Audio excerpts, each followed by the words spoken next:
Γεια σας, είμαι ο Κώστας και σε αυτό το βίντεο θα σας παρουσιάσω τη βάση Kaizen 2 της Ariana Evans και τη νέα σύσταση της λοσιόν με το set Mimosa in Melon, αλλά και τις διαφορές σε σχέση με το αντίστοιχο προηγούμενο set. Καλώς ήρθατε στο Don't Save the Pianist.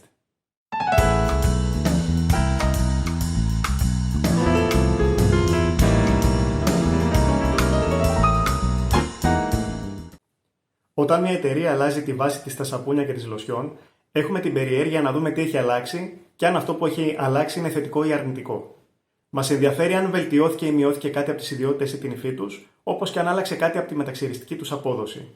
Στο συγκεκριμένο βίντεο, εκτός της παρουσίασης, θα δούμε και τις διαφορές που υπάρχουν μεταξύ παλιάς και καινούριας βάσης του σαπουνιού, αλλά και της λοσιόν.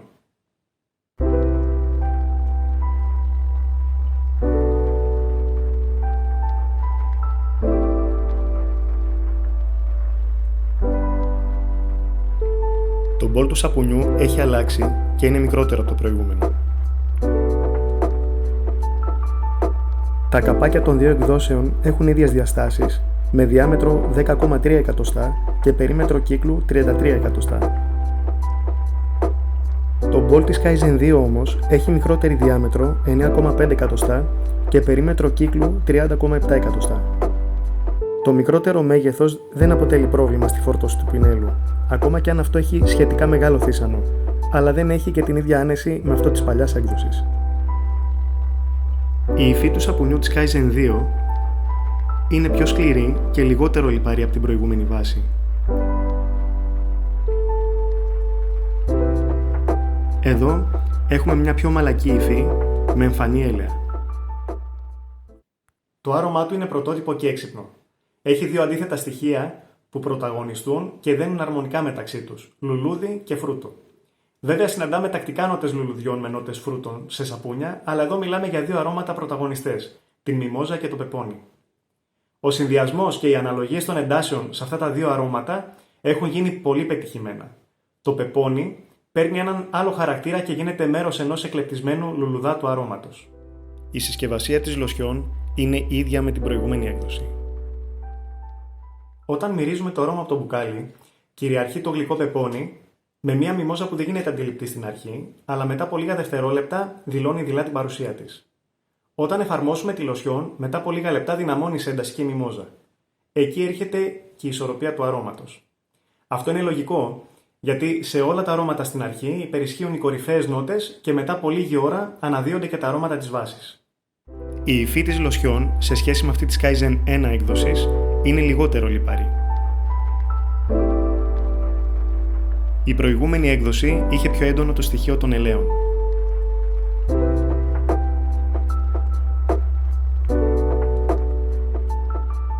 Το ξυριστικό σετ θα συμπληρώσει το αγαπημένο μου ξηράφι Rex Ambassador, το πινέλο Omega Evo και η λεπίδα Gillette Ruby.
Η υφή του αφρού είναι πιο ελαφριά από αυτή της προηγούμενης έκδοσης και λιγότερο λιπαρή.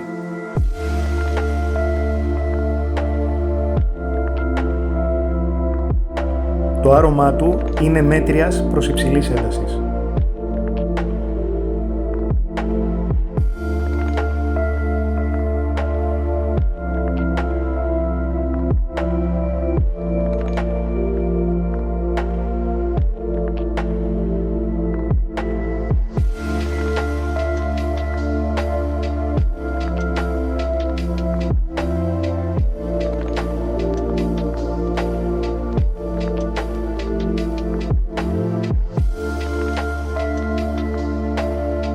Gex Ambassador είναι ιδανικό ξηράφι για τον καθαρισμό γενιών πολλών ημερών, με εξαιρετική απόδοση και μεγάλη προστασία της επιδερμίδας σε όλες τις ρυθμίσεις.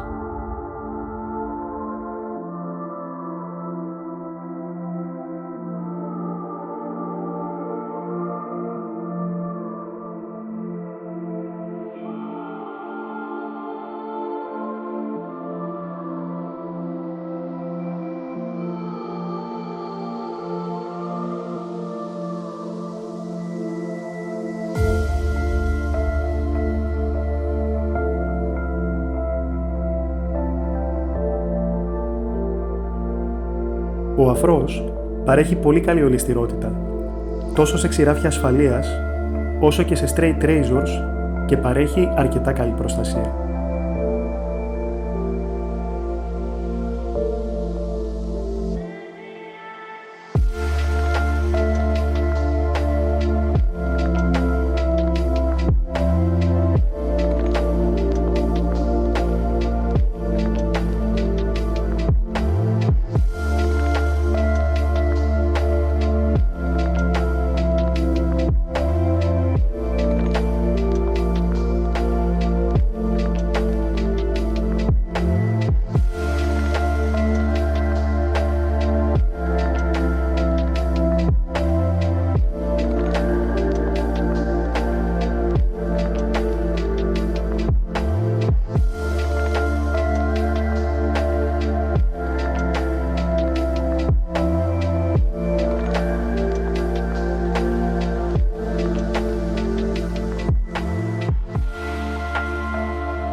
Το πινέλο Omega Evo έχει πλούσιο θύσανο και δίνει στο πρόσωπο μια ανάλαφρη και ωραία αίσθηση.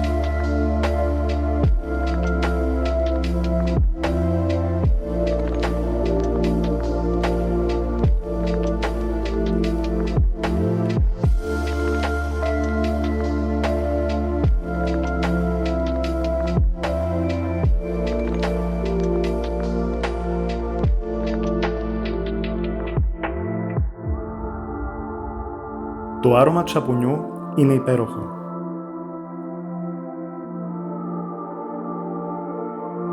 Το πεπόνι με τη μιμόζα κυριαρχεί, δίνοντας μια υπέροχη αίσθηση.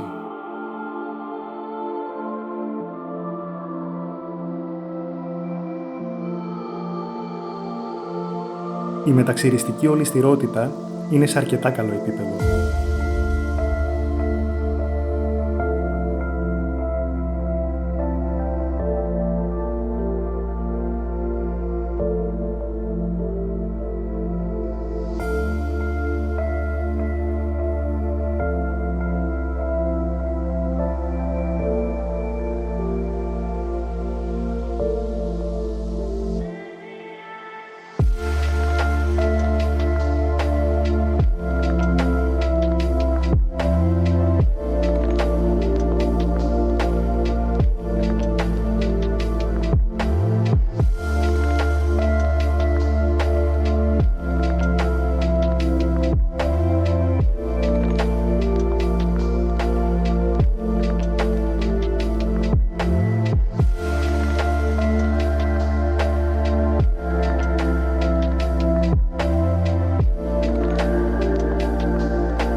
Η υφή της λοσιόν είναι πιο ανάλαφρη σε σχέση με την παλιά έκδοση που είχε περισσότερα έλαια.